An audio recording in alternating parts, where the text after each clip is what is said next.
Hey guys! Hello, I'm Jamie, and I'm David. and we're here to talk about board games. Specifically, this board game Clank Legacy Acquisitions Incorporated 2 Darkest Magic. This is a monster of a game, and Mm-hmm. we have officially made it through 6 out of 12 of the games that are in the main storyline or campaign of it. Mm-hmm. So we thought we'd give an update. Yep, exactly. It's definitely the number one thing we've been playing on our 10x10 challenge so far for the year, and has definitely been hogging a lot of our time because it is not a quick game to play. Yeah. And if you are watching this video and you're worried that you might want to play this game and that we might reveal something that would be spoilery for you, do not worry. We're going to spend the first part of this video talking generally about the game, and then we'll give a spoiler warning when we think that there are some spoilers coming, and then we will let you know where to meet us at the end for our, again, general overview or our general thoughts that are then spoiler free. Exactly. So do not have a worry. We're definitely going to make sure we warn you before any spoilers come out. Yeah, and you're just missing a little chunk in the middle there. Mm-hmm. So let's talk about the premise of Clank itself. Mm-hmm. There is a line of these games that are out. It's very distinct by the Clank font. It's kind of carried over. It's the branding of it. There is standard Clank. There is Clank in Space. There are expansions. There's Clank. Obviously, this is a 2, so there's Clank Legacy Acquisitions Incorporated 1. Yeah. So Less Dark Magic. I don't know what the name of it is. We didn't play the first one. Yeah, I wonder if there's even a subtitle for that one. But the premise of these games are you are a group of adventurers, explorers, what have you, delving into some type of contained area. So whether that's a dungeon, a cave, a spaceship, or just like the general mountainous area. And you are collecting treasures and then trying to get out of there before some type of monstrous entity unalives your whole group there. Yeah. It is. It's a deck building game. So for those that have never played a deck building game, basically each player starts with an usually identical, and in this particular case, slightly varied at times, but on average identical. Simple deck of cards, some cards that let you move a little bit, some cards that let you buy some things. And then as you go, you use those cards to buy more cards, add those into your deck, keep shuffling it in, and make an ever stronger deck so that you can get throughout the entire map. And so the Clank series blends that deck building mechanic with sort of a gather and deliver on a board style of thing. If you think Horrified, but instead of, circling around the whole map, it's more so like, I want to get out somewhere and then back where I came from. And so you use the cards that you're putting into your deck as you build it to help you move. This also has a unique mechanic that I'm just going to call the Clank mechanic, because it is also referred to as Clank in the game, where the more things you do, the more treasures you collect, the more events you kind of trigger, you are making what's called Clank in the game. And there are these cubes that end up going into a bag. And without getting too far into it just yet, occasionally some cubes will be drawn from the bag, and that'll signify that a monster has attacked, and boom, you're losing health. So it's got a little bit of that push your luck to it. And just a second, we'll show you what that looks like. And then the other update we wanted to give is that, yes, we said we were halfway through it, which means we were on 6 plays. This game is on our 10x10 challenge this year, which means we have got 10 games that we want to play 10 times. And we've played Clank Legacy 2 6 times. So if you want to learn a little bit more about what this challenge is and the other games that we'll be doing, check out the other video that I'm going to throw up in the cards. Truth be told, we're probably going to play this more than 10 times. I mean, there's 12 games in the story. We're not just going to stop, right? Yeah, for sure. Definitely going to hit 12 on that. And we are a little bit behind on our 10x10, but a big part of that is, like I said, due to the fact, this runs us, 2+ hours every time we play it. And that's partly because, we're big RPG gamers, very story focused. So we're taking the time, experiencing the story. We make sure that we're paying attention to what the other's doing. So we really getting each other more and more immersed into it. And so because of that, a lot of the times that we've been able to sit down and play a game instead of playing, 2 games in a night, it's been, ooh, let's play Clank. Yeah. Yeah. So I think with that, we should talk about how to actually play Clank. Yeah. And so I also thought we should show how to play Clank. But of course, we don't want to have spoilers. So what we're going to do, because so many of the mechanics are extremely similar, we're going to demonstrate a lot of them with Clank in Space. This was what got us into the Clank franchise in general. So to show you guys what that looks like, we're going to hit the mat. Alrighty, so we are set up here for a 2-player game of Clank. If you know how to play Clank or you're not interested in learning how to play, go ahead and skip to right here. Otherwise, let's take a tour of the board. So starting up here in the upper left corner, that is the health tracker for everybody. So as you can see, we've got hearts on the left and a skull on the right. So once you add more and more of these little cubes to your health tracker, that's when you take hits and eventually you're out. Your pieces will start up here and you are exploring this particular area. This again is Clank in Space, so this is a spaceship, but it varies from theme to theme.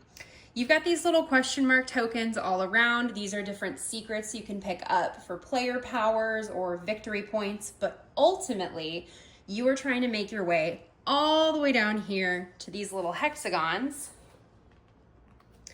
where you can pick up an artifact token like this guy here.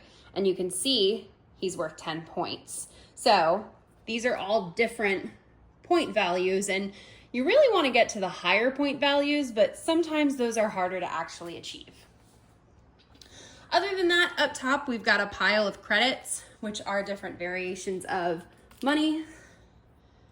This one's just worth 1.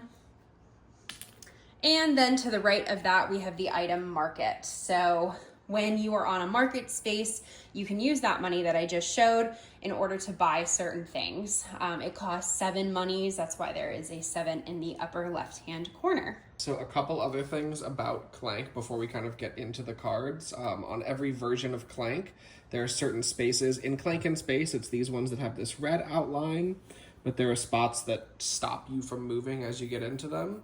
And then the whole board is sort of divided into 2 segments.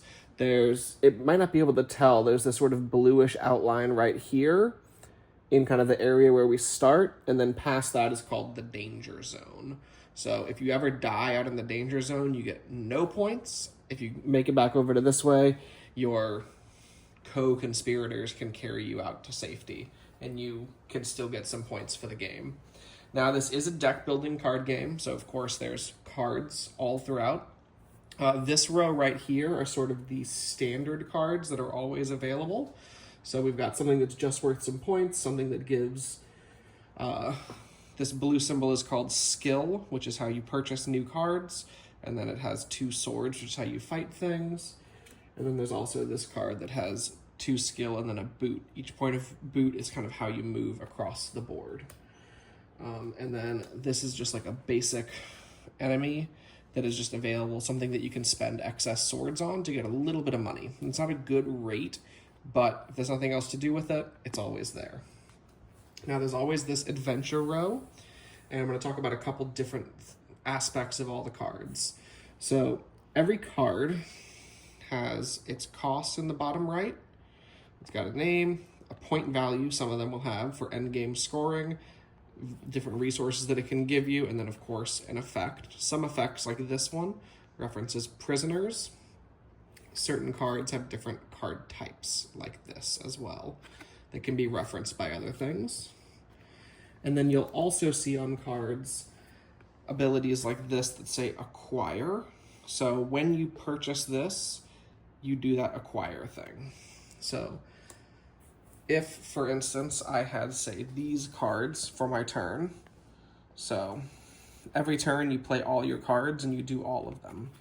So I have this phaser, a hack, a scramble, an access, and a stumble. So I would do all of these things. So I would make a clank, which just means taking a cube and putting it over there into the clank zone. I've got 2 boots available, so I'd be able to move my little character 1 space per boot. And then I've got 3 skill available.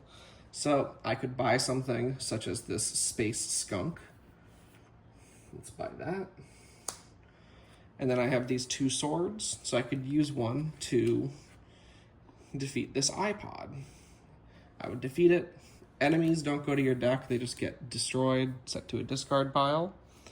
And then I would get some money for it. And then at the end of your turn, cards come out to replace the ones. And if you see this symbol, that is when the boss attacks you. So all of the Clank cubes that are sitting over there go into this boss attack bag. Just shake it up, and then you draw however many cubes you need for the zone that you're in. These black cubes start in the bag, and that just means that the boss doesn't hit anybody. But as the game goes on, those get emptied, and you start drawing cubes with your own colors on them. And when you do, like Jamie said, they go on your health tracker. As you build up, if you get 10, you die.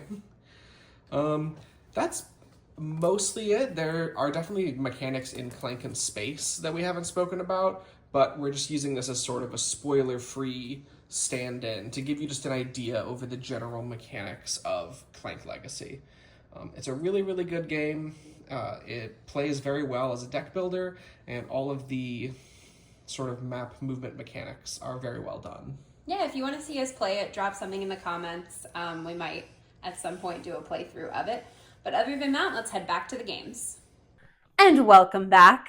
Yep. Now that we've learned how to play Clank, let's talk about what a legacy game is. Yeah. So a legacy game is a game where you're going to play it multiple times, usually in a sort of story-driven, campaign-focused type of situation. Yeah. I'm sure there are legacy games that aren't super story and campaign-focused, but most of them are because the genre really lends itself to it. Yeah. And basically what you're going to do is each time you play the game, you're going to leave a legacy for the future games. So you'll be making permanent changes, oftentimes using stickers or writing on things or destroying pieces. My least favorite thing. I think it's fun. I hate it. And so you'll often be making, one-time choices and, of course, destroying the other option. So by the time you finish whatever the game is, you're usually left with a relatively unique board game. Some legacy games are finite. You just play through them and you're done. Clank Legacy, I know just from reading about it, is not. So by the end of the game, we're going to be left with a fully playable Clank Legacy Acquisitions Incorporated 2 that is unique to us with all the decisions that we've made and, the things that we've put onto things. And our choices will haunt us, basically. Yes. So when you are looking for games out there in the world, there are often times you'll find well-known games will have a legacy version of them. So if you see something like legacy on a game and you are not willing to make permanent changes or play this game multiple times and stuff like that, buy the regular copy. I know that Ticket to Ride has a legacy out. Pandemic has a legacy out. There are just a handful of games that will have their base version that's very popular. But if you see the word legacy on it, know that that is a whole different experience. Yeah, for sure. And there are a couple things, like I know Charterstone is a game that is a legacy game that is just its own thing. But no legacy game is going to hide what it is from you. I mean, if you read the box, you're going to see what you're getting. Getting into. The word legacy. Yeah, for sure. Yeah. So as David mentioned, these will usually be driven by some type of story campaign. So without major spoilers, let's talk about the story of this game. So in Clank Legacy 2, which I imagine is probably similar to Clank Legacy 1, but again, we haven't played that. You're playing as one of these 4 adventurers, and you pick one and you stick with it for, at least from what we've seen in our first 6 games, the whole game through. And you will regret not picking someone. And that's just because you want to know what everybody's story is. Yeah. Right? I can't If I could play every character, I would. Could we have each taken on 2 characters? Yes. Mm-hmm. Would I have gotten overly frustrated? Also, yes. So we didn't do that. I'm going to be honest, I'm probably going to read through the story of some of the other characters once we've done the whole thing. Oh, for sure. Because it's not something you can reset and play again. Again, Legacy. So. Mm-hmm. But yeah, so you're playing as those characters, and you are making your own franchise of Acquisitions Incorporated. Yeah, so this is like a brand. It's like a different chain of stores, basically. Yeah. And what they do is they are purveyors of different magical artifacts. So the idea is you've set up your own franchise, you're going out into the world, you're collecting stuff. You're also helping people out and kind of raising the reputation of this. And you're coming back and seeing who basically did the best. This is a competitive game for the most part. And then I think that's pretty much the whole story. You've got some other characters in here too. This guy, you're going to meet him right away. Yeah. And he's going to be a hoot and a half. Yeah. One thing that is very fun is you get to name a lot of things. So you get to name your character, you get to name your franchise. So I am playing as this just absolute hot dragon mommy with a big sword, and I named her Essie. So I am playing as this one on the end. This is the Haunted. Their name is Amaris. Pronouns don't matter. And just like a little kind of emo elf. Dude person. Yeah, and then you also get to name your franchise. And as you've seen from some of our videos and this game up here, we love the Adventure Zone. So, of course, we named our franchise Fantasy Costco. It's not trademarked, I don't think. Who knows? Fair use. So those are the basics of learning Clank Legacy 2. And with that, this is where we will issue our spoiler warning. Yeah, so if you want to avoid spoilers, just go to this time in the video that Editing Jamie is going to put up. And other than that, let's get into some spoiler stuff. Yeah. So now we will open the box. Yep. So when we say spoilers, we're giving ourselves full reign to talk about literally anything that we've seen inside this box up until now in our first 6 games. So again, if you don't want to risk spoilers, get moving to whatever that time was. We're going to open this up and talk about the board, the choices we've made, the characters, whatever comes to our minds. Yeah. So the first thing that I want to start out with, oh good, I thought it was on the bottom, is the board. I don't know how well this is going to show, but this is our game board, or part of our game board. So to give you an idea of how this board has changed over time, if you can kind of see the reflections of what's glossy and what's not that glossy. The glossy things are stickers. So from about, I would say here up, these are have all been added to this, which you can imagine is anxiety inducing. Yeah, I mean, at the very beginning of the game, it only went up to here, basically, and then like over here, and then like up to here, maybe a little bit. Yeah, but even some of these are like stickers that have been like added and moved around and things like that. And you can see where we've written in some things. Yep, we got our name of Fantasy Costco. We named this Scalesworth Castle, which is actually apparently where my character is from. Yeah, what a fitting name. She's the princess from there, so Essie Scalesworth. She ran away from her life of luxury because all she wants is to just go on an adventure and be her own person. Yeah, and there's some family drama that happens as well. That's really fun. Yeah, my dad tried to break up with my mom and went down here to Fort Comet to try to establish his own dealio, and then I went there and told him to shut the fuck up and stop being an idiot. Yeah. We've gone up here to, you can see Frigus's lair. This is the dragon in the game. This is kind of the big bad that's attacking you every time. You can see it wasn't up there before, and now it is. Yeah, we had to find that eventually. Yeah, we've added caves, we've added little coins, all types of things. Yep. And then this last game that we played, we actually got to flip the board entirely around to go to Wonderland. Yeah, so we knew this was coming because obviously when you unbox the game, you're going to see that there's another side to the board. We just didn't know when. Mm-hmm. And last game we got to play through it. And this was so interesting because on the other side of the board, you start from the bottom, work your way up, then try to come back down. So huge distance to travel. Yeah. Here, you're starting where this little pink border is that David's gesturing to, and you're moving out and then coming back. Now, that's what we did last game. I assume that's what it's going to be for the other games in here just because this is already marked off. But, you never know. Yeah, and it was definitely really a big change of pace coming to Wonderland because we immediately got to just start jumping to, like, high point value things, doing a lot, generating a lot of income, doing a lot of, we sort of just skipped straight to the mid game almost, I would say, which was really, really cool. And of course, so this was on game 6 that we got to here. There's already been a ton of changes. This whole area wasn't here before. So a big part about this is you'll see these little icons with numbers. I don't know how well that'll show up, but yeah.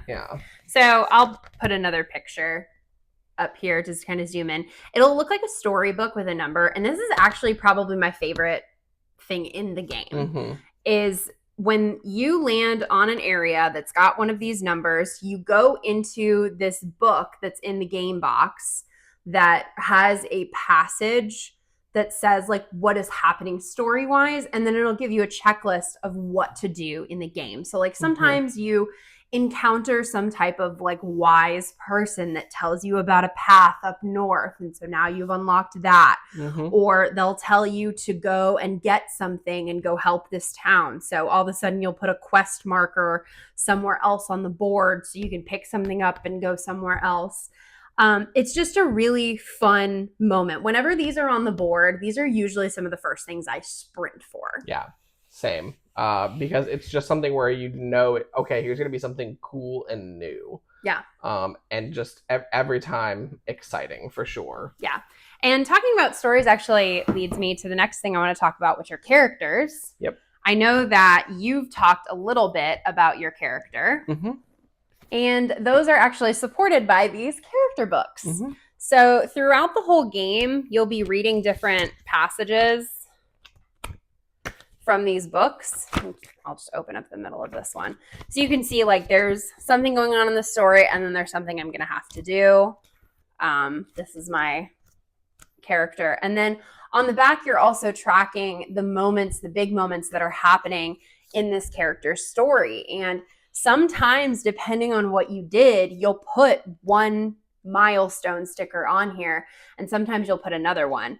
So a little bit into my character's backstory, just to explain how this worked, is my character's got some type of curse going on with them, and they are currently on the run from the law as well, because they might have been involved in a law figure's death, but we're trying to explore that a little bit more and figure out what actually happened. Most importantly, though, before they left, they were engaged to my beloved Rissa. And at some point in this game, I got to reunite with her. And depending on how I handled that particular quest and whether I went somewhere and did something, or if I said, that doesn't really matter to me, I put a different milestone sticker on the back. So I'm a romantic at heart. So I, of course, am dating Rissa. She's hot as hell. It's happening. But I could have put on here, broken up with Rissa. Yeah. So glad I didn't. And now when I go throughout the game, there are certain moments where it'll say, like, if you have this milestone or if you're this person. For example, I did a quest that helped cure a disease or a plague or something in the city of Comet. So I got the cured Comet sticker. And I actually had something where it was like, if you cured Comet, you get to get a bonus. So that was pretty cool. Yeah. And so my character, like I said, running away from her royal background, just wants to be an adventurer, make their own way in the world. So I did a couple of things where, I could either, speak up publicly to try to help out with things or not. So of course I went with the confident speaker, trying to be out there in the world. I also got to go meet some cool spirits and become speaking to lights, which that's one for me that just recently came up. I got that. It's way up here. I got that in like our second, maybe third game. And just last game, in our sixth game, on the other side of the board in Wonderland, we had a quest that was like, when you go here, there's either a bonus if you go do all this complicated shit, or if you're speaking to lights. And your girl was speaking to lights. Yeah, and I wasn't actually. I did the same quest. We were both able to do it, and I wasn't speaking to lights, and I also didn't do the complicated stuff, so... Yeah, and it turned out there was actually, like, double bonuses for speaking to lights. So it was like, haven't done anything, did the complicated shit, speaking to lights. Actually, now I think I am. Yeah, now I'm speaking to lights. It added that for you. I also stopped a murderer, which was really cool. And then my sister got married. So, of course, I was concerned for them. And then, so I was the first person to go up and gather the item all the way from the dragon's lair on the northernmost tip of the map. So I got one called Stole from Frigis. Frigis, the ice dragon. Yeah. It's great. The story is really cool. We've got this sweet book of secrets that is where we read all the passages from as we uncover them. Yeah. We also have a place where we track all of our progress. And shocking no one, David has currently in the lead for how many times he beat me. We had a little bit of confusion last game when we were scoring, but we got there. Yeah.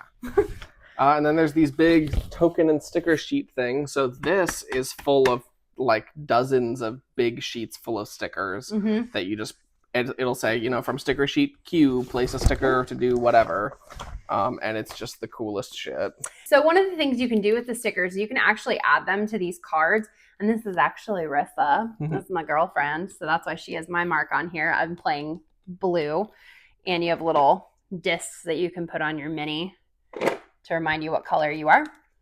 And that gives you different bonuses in the game. So we've been adding a lot of stickers to a lot of cards. The minis are so cool. I love all of them. They're so detailed. They're so nice. You can paint them if you want. Yeah. We didn't. We did not. But literally every single one of these, I'm just like, I want to make a D&D character to use this mini. They're so cool.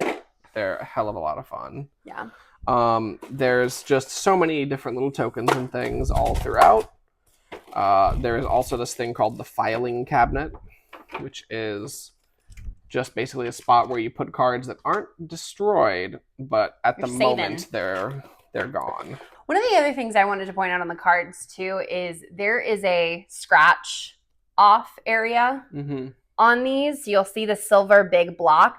That's like a scratch off. Yeah. So as you play this game, the cards, again, are growing with you. Now, some of them are good, and they're bonuses, and we love them. And some of them are not. And another thing about it, too, is that there are, so just to even kind of just go in the same vein of what Jamie just showed. So these are all employee handbook cards, right? But all three of these cards, if you look at them now unscratched, they look identical. They say you can pay 2 extra to immediately play it and scratch it off. But all of these have different effects hidden underneath the scratch offs, and you shuffle it every game. So you have no idea what you're going to get when you do it. The same thing happens with all of our starter cards, or at least the majority of them had a spot that could be scratched off at times when the game tells you to scratch a starting card. And not only are they all different, so they're all burgle cards that all give you one skill that you can use to buy things, but then each of the burgles has different things. But we've actually started realizing, as we've now scratched so many of our starting cards, that we'll have scratched the same card and there's a different effect for each of our different characters. Yeah, now we haven't scratched all of them, so we're not super sure, but I think we've definitely found like 1 or 2 that we're like, no, for sure. Yeah. This is unique to my deck. This is unique to yours. Yeah. This is one of my favorite parts of the game because I love a good magnetic box. The joy. So this is the box that whenever we're playing and it'll say add card number blah, blah, blah to the deck that you're playing. David flips open the box and digs through it like he's in a little filing cabinet. There's so much joy. All of these cards takes over this man's face every time he's like. Every single one of these is a card that we do not know that is hopefully to be found throughout the game. Some get added to the deck, some are quests to accomplish, some get destroyed. Yeah, I was going to say, with every card that's added, there's a card that's destroyed, and we're hoarders. Yeah. So this, oh my gosh. Here, let me. There's a lot. This is just a handful of things we've destroyed. It's so many. Yeah.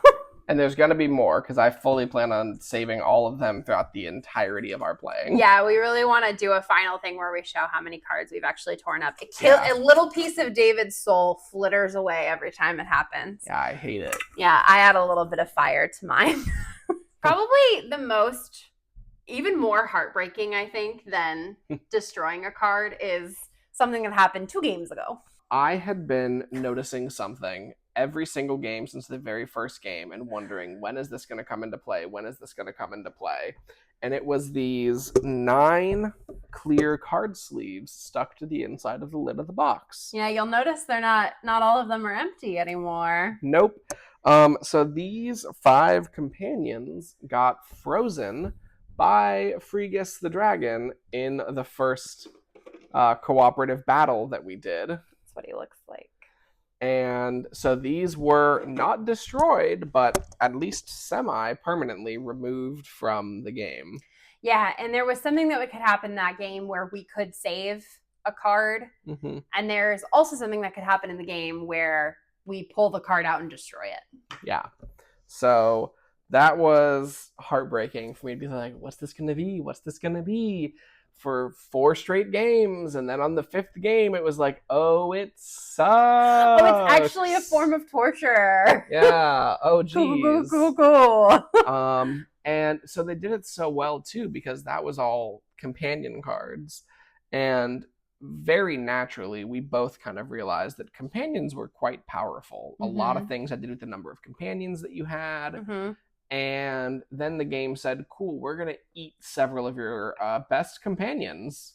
And then we played our Wonderland game, where the mission we were on was, how many companions can you add to your deck? And David, we started the game and I had completely forgotten that there were companions in the lid. I thought it was just all cards. And David was like, cool, glad we got rid of several of our companions. Yeah.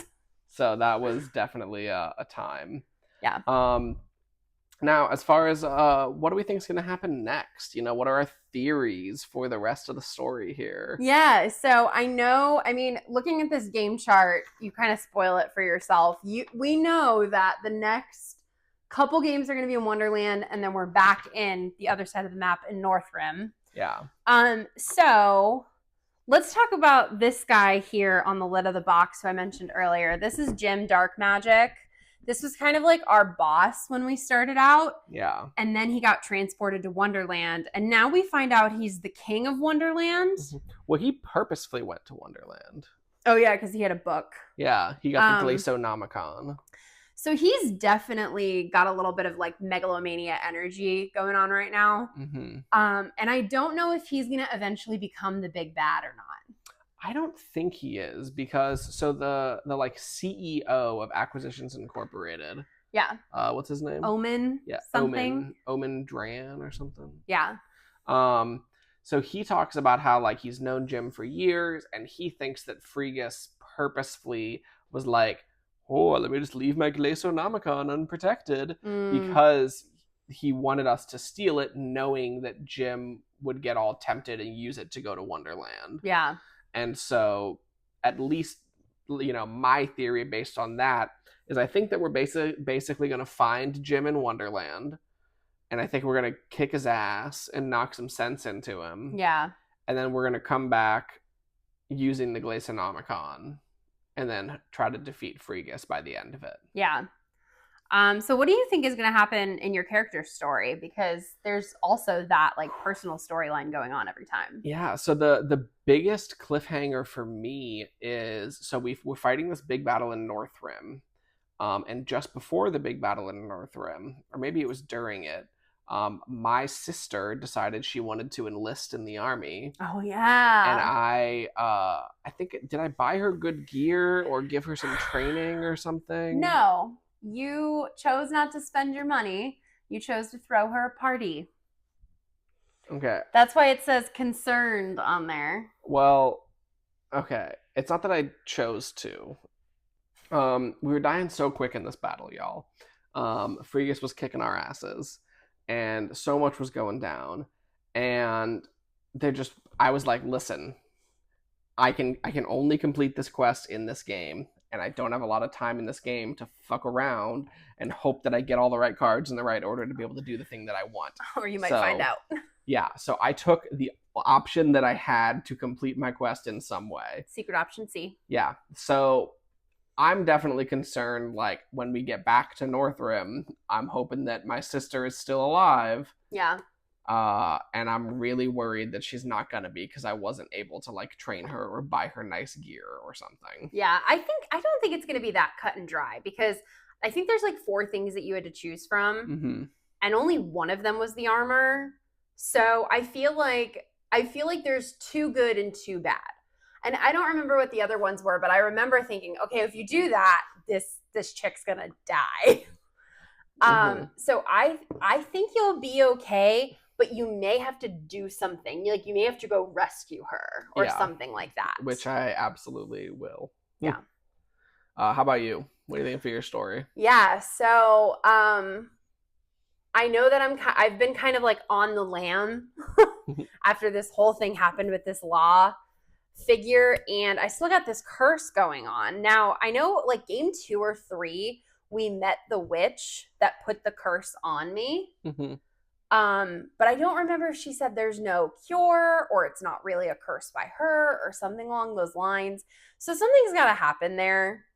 Personally, I think that my character is tripped up by like the law of manifestation. Like I think they just sit back and they're like, bad things are gonna happen to me, and so bad things happen to them, right? Like when you're in that mindset, it just happens. I'm dating Rissa, and she's gonna stay alive until the end of time, so we're getting married. And I feel like a lot of the things surrounding my character are a lot of like live in the moment and kind of enjoy life type thing. I mean, they're called the Haunted. So that's got to be the character art, right? Like they're going to come back and they're going to be like, all right, I'm actually, my life is pretty good. I'm good. We're happy. Mm-hmm. You know, either that or everybody that I love is going to die.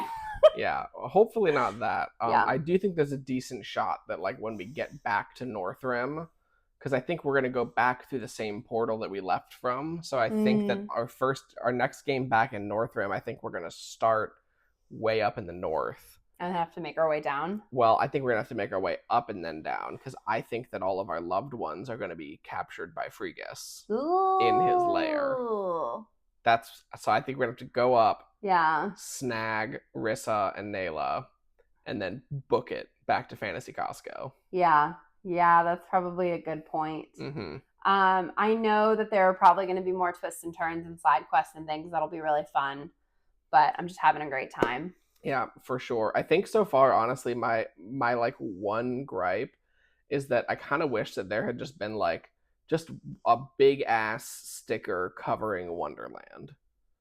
Like I wish that was a full ass. I wish that it was just like flip the board over and remove the sticker that you didn't know existed, and then we're like, what the fuck? Yeah, that would have been really cool. Yeah. I don't know production wise how that would have worked, but if they could have pulled it off, like that would have been super sweet. Yeah, and don't get me wrong, the anticipation of being like, oh my god, what's gonna happen? Yeah. Super, super sweet, because I was like, we're gonna go to a different world at some point. And with that, spoilers are over. Welcome back to those of you who skipped ahead to skip the spoilers. From here on out, we will be spoiler free, and editing Jamie will definitely make sure of that. Yes. So yeah, if we fuck up, yeah. So general thoughts. I love this game. Mm-hmm. There's no hiding that from me. I talked about it in our February recap. I probably would talk about it every month if, I promised myself not to subject everyone to that. It is something I look forward to playing every single weekend. Yeah, it's just such a good game. Yeah, the story is great. I mean, we knew going into it that we were going to love the gameplay and the mechanics. We loved Clank in Space. Mm-hmm. We loved Clank Catacombs. We played that with our friends. It was a great time. So we knew that we were going to love it. But yeah, it's just a really, really fun game for sure. Again, it's kind of like a combination deck builder and gather and deliver, Mm-hmm. So if you love Star Realms, Star Wars, the deck building game, anything like that, and you like games like Horrified, or if vice versa, and you just kind of want to try something new, Clank is awesome. You know? I definitely think this is for the people who want to do something more intricate with board gaming, but don't necessarily like big board games. Mm-hmm. Now, I know you're looking at this box and you're like, that looks like a big board game. I mostly mean like the board games that are going to take 4 to 5 hours to play. Mm-hmm. Don't get me wrong. This is going to take you 2 hours on average. With 2 people. Yeah, this says 90 to 120 minutes. Throw that out the window. That is not how long this takes. Yeah, 120 plus. I can't imagine how long it would take with 4 people, truly. But it's enough of a good time and it moves at a good pace so that if you are someone like us who likes the medium games, like you like something a little bit more complicated, this is 100% great. If you like story in your games, if you play Dungeons and Dragons, if you are semi-interested in Dungeons and Dragons related things, but you're not very good at improv or you're not very good at like thinking of stuff on the fly, like this is still super great. You're down to 2 choices. Just check a box, man. Yeah, for sure. And I mean, it certainly isn't a perfect game for everybody. It's definitely a bit of a big commitment. I mean, I think by now 6 games in, I think that if for whatever reason we weren't able to play it anymore, we would certainly feel a huge sense of like uncompleted story. Yes. But like I already feel like fun wise, we've already gotten our money's worth. Yeah, so that's the other thing with this game is that it is a hefty price tag because there's so much in it. Mm-hmm. You have to understand that when you're looking at the price tag. I mean, this was over $100 for us when we picked it up at PAX Unplugged. Yeah. But to David's point, we've gotten 6 very unique gameplays out of it, and we both feel very satisfied with it. Yeah, for sure. This is definitely one of the highlights of our year in board gaming, and it's only February. Like almost regardless of how the rest of the 6 games go, almost regardless of any other games that we try or things that we do in the board gaming spheres this year, this is definitely, I mean, at worst, this would be top 5. And that's if we somehow do the 4 most incredible things imaginable. Yeah, I don't know how, but this again was our midway point with this game. We also want to do a video similar to this, maybe not as deep with explaining the game itself, but kind of check in with it and give our final thoughts once we are done with it. So stay tuned for that. It's going to be a few weeks from now, obviously. But check back on our channel, hit that subscribe button if you want us to hear about new games we're playing, stuff we play throughout the month, our thoughts on things we try, or even just our general collection or our vibe, Yeah. You can also check us out on other social networks. But other than that, bye.